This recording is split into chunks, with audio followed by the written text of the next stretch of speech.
ما شاء الله. هذا فريق إنجاد للبحث والإنقاذ معتمد لدى الدفاع المدني. ما شاء الله.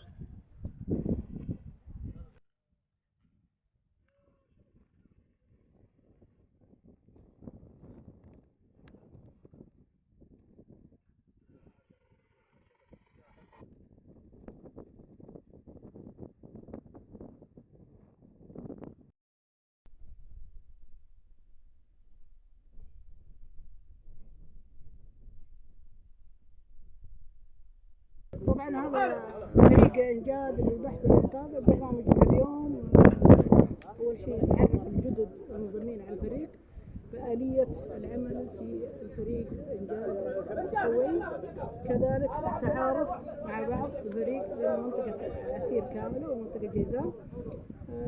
فلذلك يبدأ هنا التعارف، وكذلك نعرفهم على المعدات الموجودة المستخدمة وكيف طريقة الإنقاذ وكيف طريقة التعامل مع الحالات العالقة في الميدان أو البحث عن الحالات المفقودة.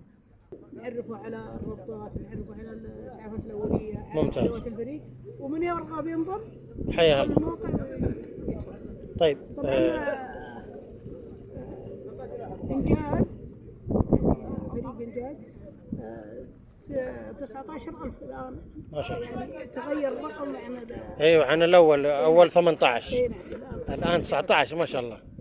هذه السيارات اللي مجهزة للبحث بالكامل ما شاء الله.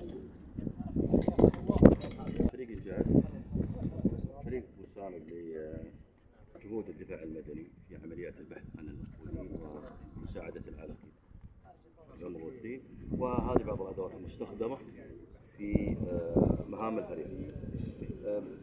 مثلا يعني عندنا طبعا دائما لأدوات السلامة، إسعافات أولية. الإسعافات الأولية طبعا تكون موجودة مع جميع الأعضاء. نعم. أيضا هناك بعض الأدوات مثل الثريا في حال عدم توفر شبكة. ممتاز. الجوال. نعم. طبعا كذلك الأجهزة اللاسلكية تكون متوفرة مع الأعضاء أيضا في حال ضعف الشبكة. نعم. وفي أدوات أخرى مساندة لأعمال الفريق.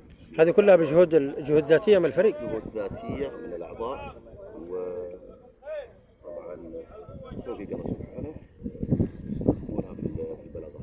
الله يجزاكم خير. الله يجزاكم خير.